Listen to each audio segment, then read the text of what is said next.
Welcome to Feng Shui Living, a podcast for busy women looking to de-stress and live with more intention. I'm Lisa Morton, and I'm passionate about helping you create a home that not only inspires you, but empowers you. Years ago, I was severely struggling with my mental health and wellness, and while I'd implemented yoga, meditation, therapy, and more, I just could not find that missing piece of the puzzle. And that was until I explored my home. You see, the interior designer in me had made it beautiful, but it wasn't supporting me energetically.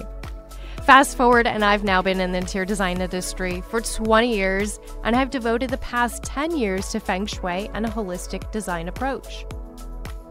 In this podcast, I'll be sharing with you interviews, stories, and knowledge, as well as some super easy, simple tips that you can take on today. If you're looking to be more intentional and create a life and home that you love, then you're in the right place. Welcome back, friends. I am so excited about today's episode. We are going to talk about routines, back to school, setting up schedules for fall, and how to do that utilizing Feng Shui. It's going to support us. And so we're going to get into my 5 tips, okay? 5 tips for back to school schedules and routines for fall. But before we jump in, I wanted, first of all, thank you for joining, but also to share some really exciting news that I've been working so hard on. By the time this airs, I will have graduated from my Feng Shui Master Teacher training. So that means now I get to teach other people. I've been doing this for 10 years, studying it, and received multiple certifications. And like the top level is Master Teacher. So there I am. And I'm so excited to be able to share this work with other people, to teach other people how they can empower others and help others, because wow, is it ever needed? If you want to learn more about my upcoming fall training, my very first training is my fall 2024 certification training in instinctive Feng Shui, which is what I practice. That is happening this fall, starting September. There's an online portion followed by a 4-day experiential retreat training. Okay, it's wow. I mean, so amazing. I have put so much into crafting an incredible experience. Not only will you meet people, I mean, this is from my experience, but you'll meet people in this training that you will have as lifelong friends and supporters. And then there's just the knowledge and the training, which is a whole nother part of it, plus the experience. We're going to be staying at this beautiful house, steps from the beach, rooftop deck, pool, the whole thing. It's going to be a fantastic experience. If you want to join, head over to my school, elevatedlivingschool.com. That is elevatedlivingschool.com. And you can get all the details, what's covered, what's not, the fees, and then you also reach out if you have questions, okay? So we're going to talk about this fall transition from summer into fall. And before we get there, I wanted to share something with you, that a practice that I did that was really big for me. And this was earlier in the summer. I listened to a podcast by Jill Herman, the BU podcast. Jill is just an amazing friend. I'm fortunate to call her my friend, and just someone I have so much respect for. Her podcast is just like a hug. A hug with kind of a kick in the rear once in a while, but it's fantastic. And she shared this practice that I did, and I loved it, so I wanted to share it with you. So in it, she talks about coming up with those things you want to do during your summer and those things you don't want to do during your summer. So I did this practice. I wrote a list of 10 things that I really wanted to do this summer that were really important to me. Things that I really was going to prioritize.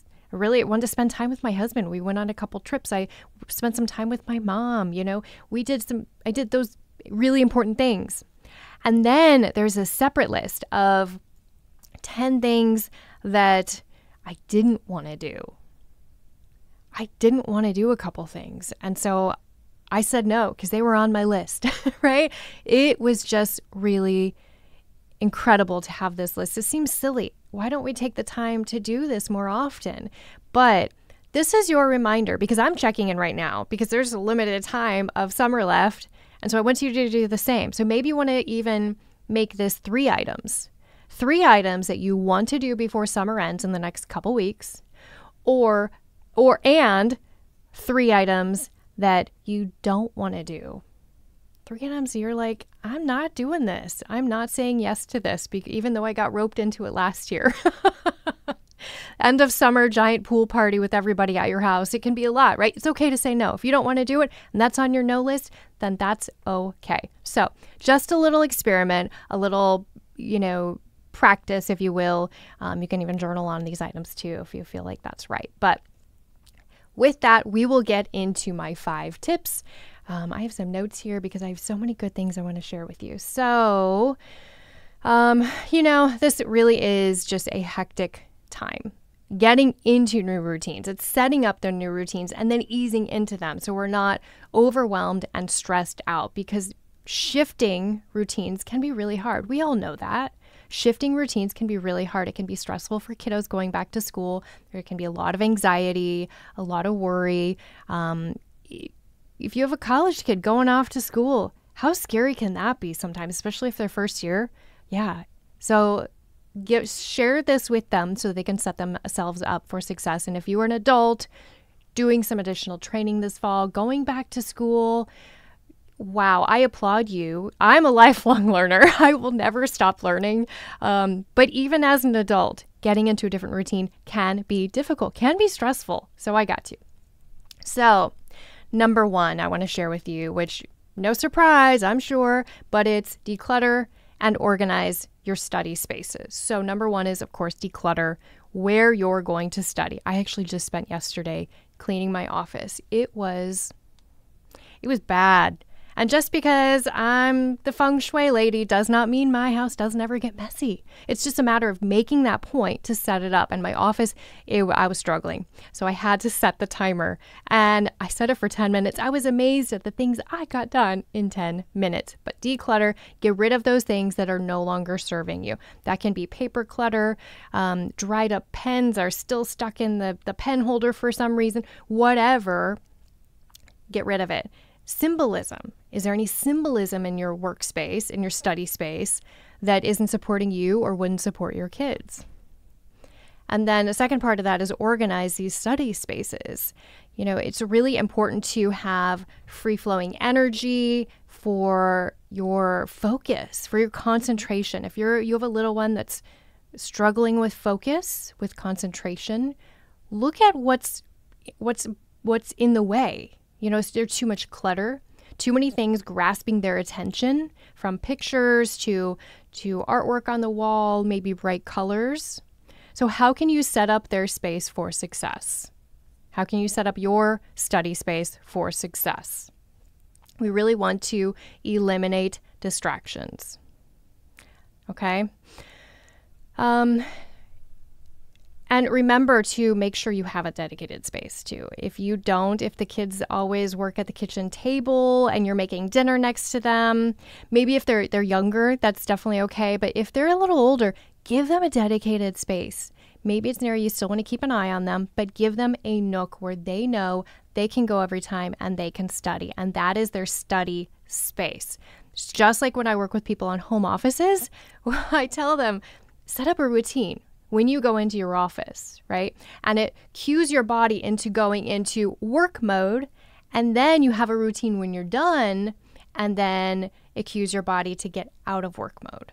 It's so important. If you have a home office, I have Home Office Success. I can't remember the podcast name, but I will put a link in this episode if you have a home office, because there's really, really great content in there. But set it up for success. Have that dedicated space. I even worked with a woman years ago, and we set up a space for her daughter in the closet. She had this gigantic closet, and little girl didn't have that many clothes. So we set up a desk area and a lamp, and it was just cozy spot. And it sounds like weird in a closet, but it was so cozy in the end. So just get creative to set up that dedicated space. Okay, that was number 1, declutter and organize your study spaces. And number 2 is the command position for desks. Now, if you are working at a table, a built-in desk, you might not be able to really arrange your desk. But if you have a desk at home that you're working at, if your child has a desk maybe in their bedroom, I want you to put yourself in that command position. We talk about this in Feng Shui all the time. It's that important position that puts your body at ease, right? It's so you can see the door, but you also don't want to be directly in line with it. So you want it off to a side, but you want it visible. You don't want it behind you. You know, I was thinking about this episode and I was taking some notes and things, and I was thinking about when I was in elementary school. I remember being in this classroom and the door was at the back in the corner, and we'd always catch, one of the kids would somehow catch the principal always like spying on us through the door. Maybe they were spying on the teacher, but we always thought it was so weird and creepy that the principal was spying on us.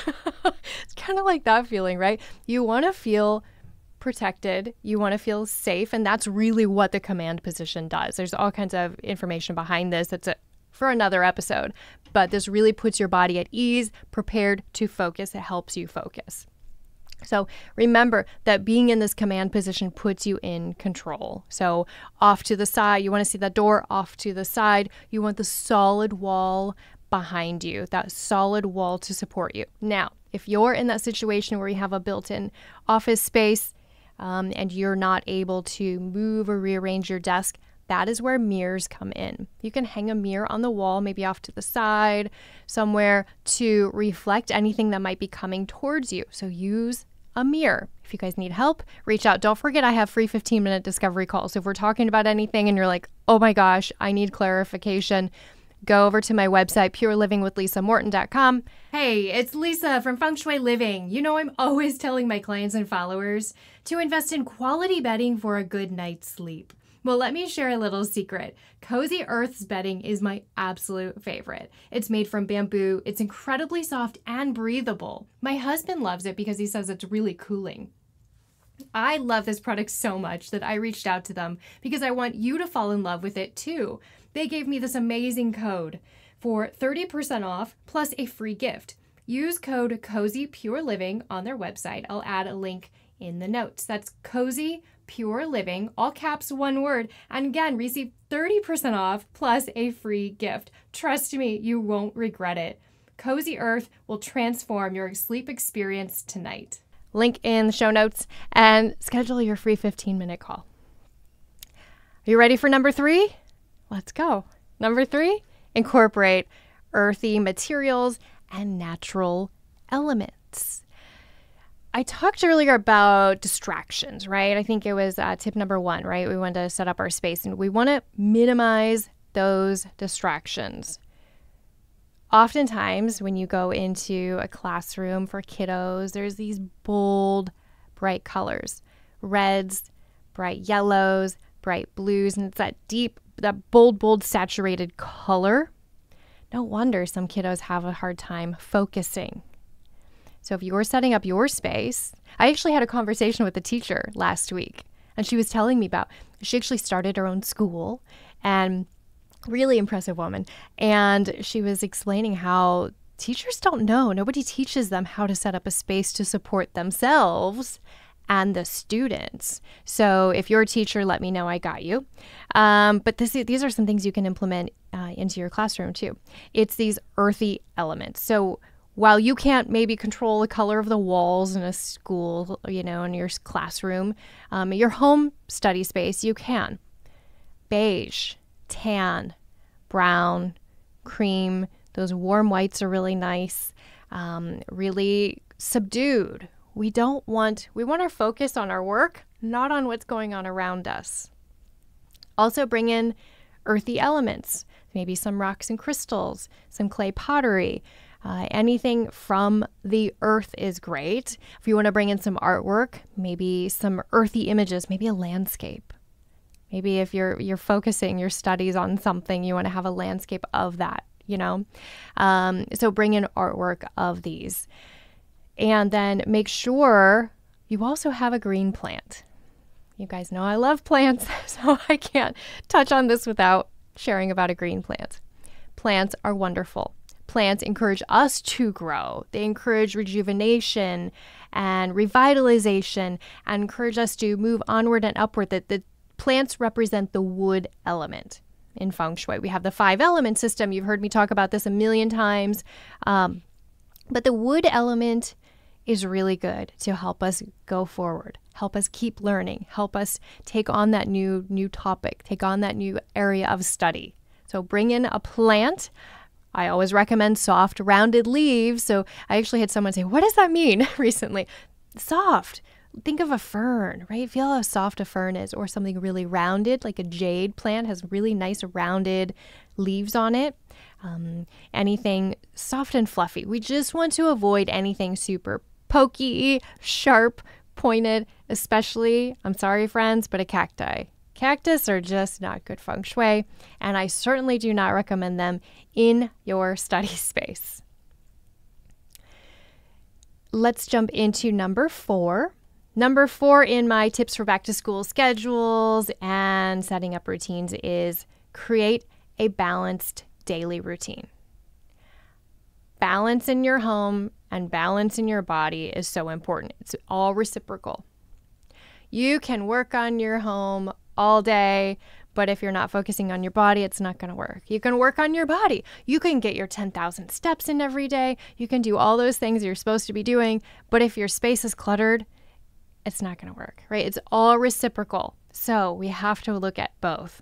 So look at your daily routines. How can you adjust your routine?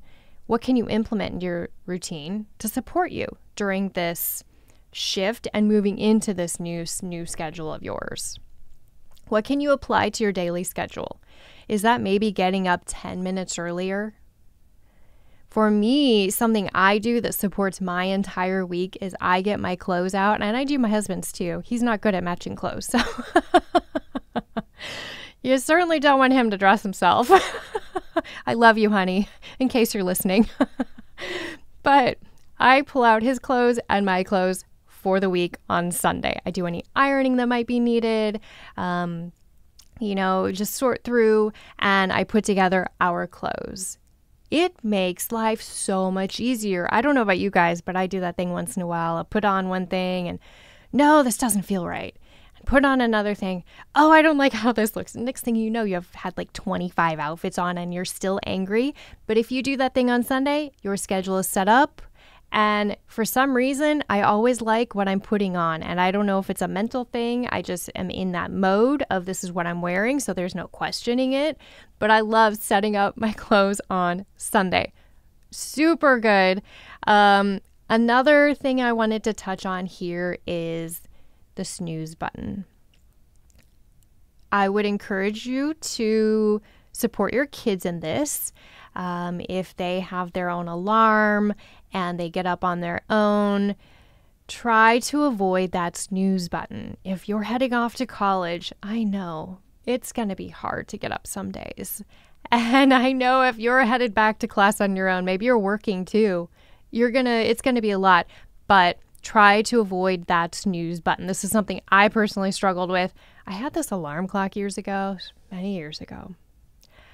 I had such a bad problem with the snooze button. It had 2 separate alarms on it, so I could set 2 different times, and then I'd hit the snooze button for both. So I'd sleep an extra hour. I just kept hitting the snooze button.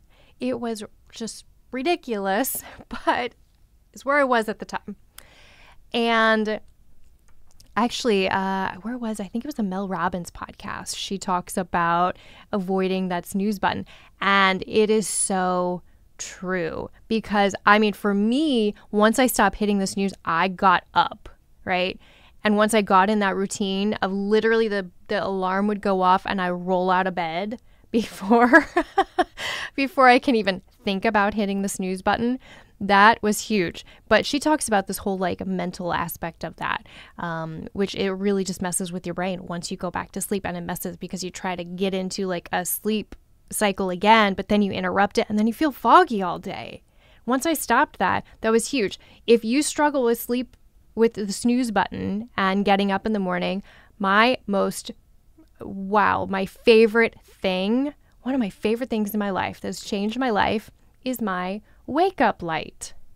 I don't know if you've seen these, and it's a light that it's an alarm clock and it's a light, and about 30 minutes prior to the alarm going, off, and the alarm is birds. You can set to whatever sound you want. I have it set to birds, but this light starts coming on.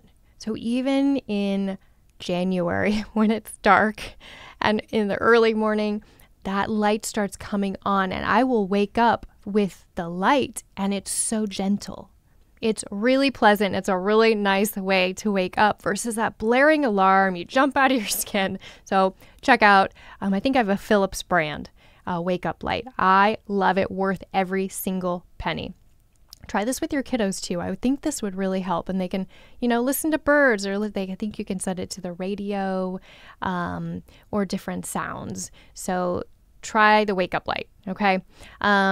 So back to the balanced daily routine. That's really important. Make sure that you're getting enough sunlight. I know you're probably studying a lot and really focusing, but make sure you're taking that time to get sunlight. That could be stepping out in the evening before the sun goes down and just like sitting in the sunshine for a few minutes to really absorb and get some fresh air. Remember to take time while you're on the computer too. Take time, look away. You have to let your eyes rest. You're looking at the screen right in front of you, and you have to look off into the distance. So set an alarm on your phone. Make it a nice bird sound, right? Set an alarm on your phone to remind yourself to take a break, to rest your eyes. Also for your kiddos, because they're all on screens now. It's not like back in the day we had textbooks.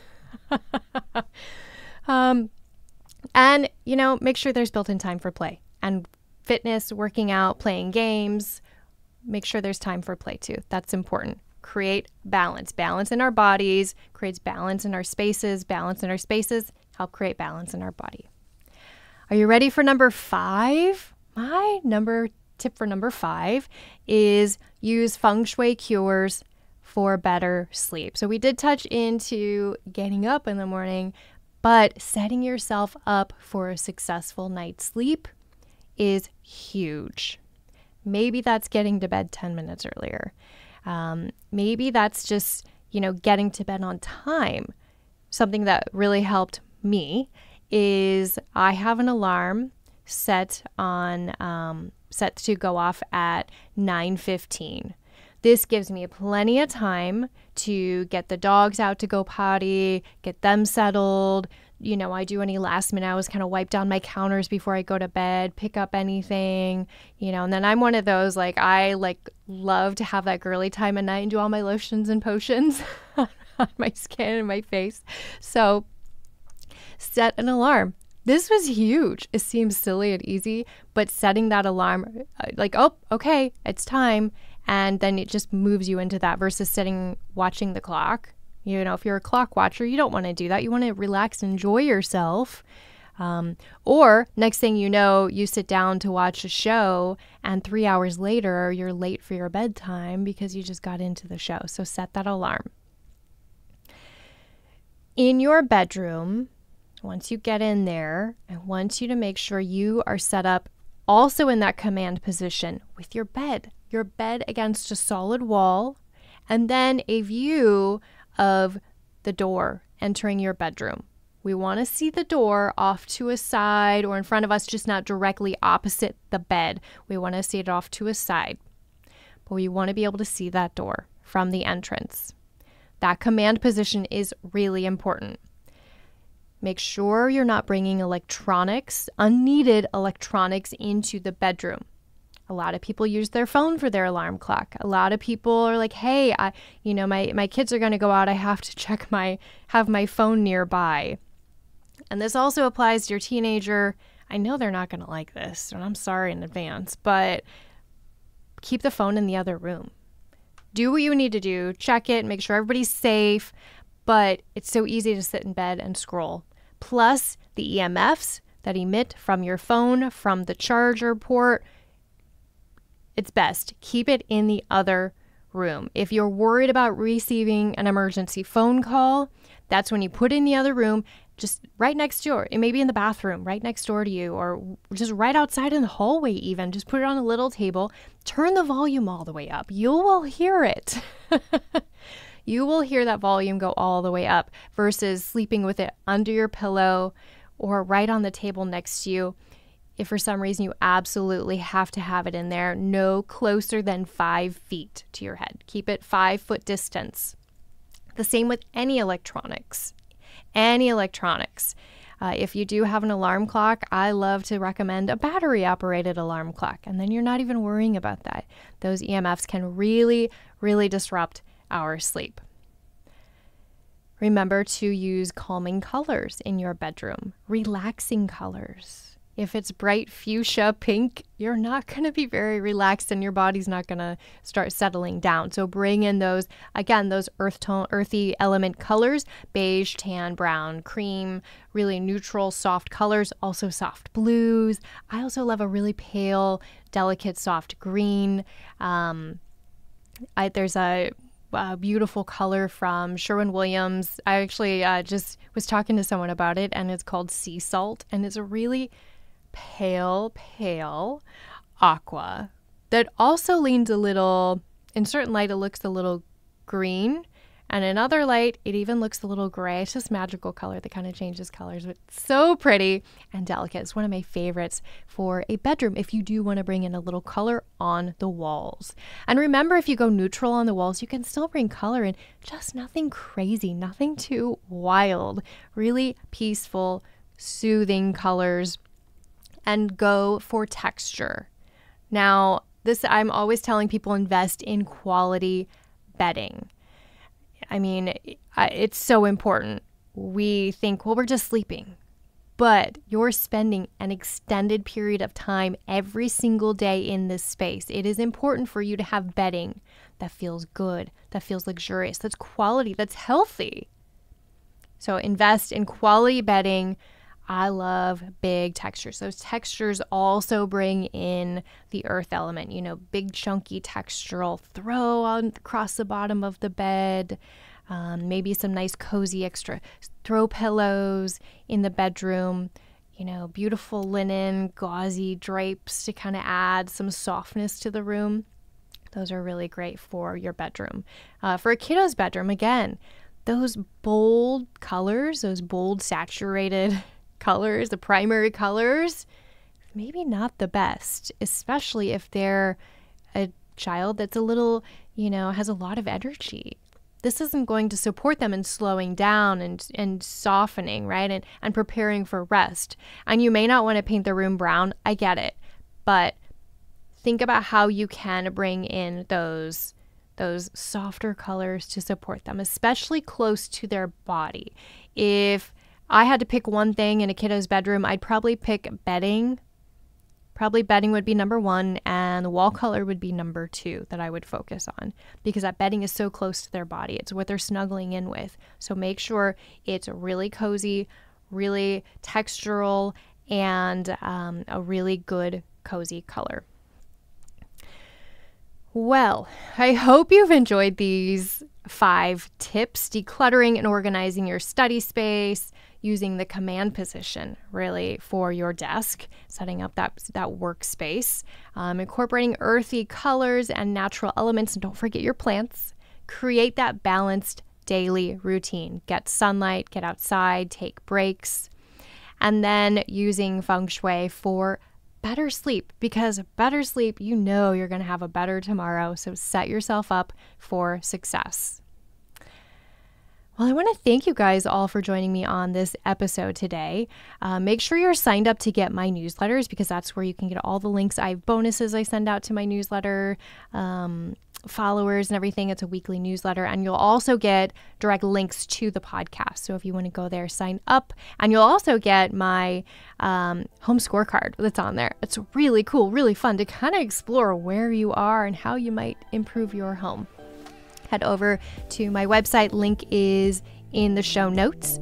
I really hope these tips today just inspire you to create that harmonious and successful back to school experience.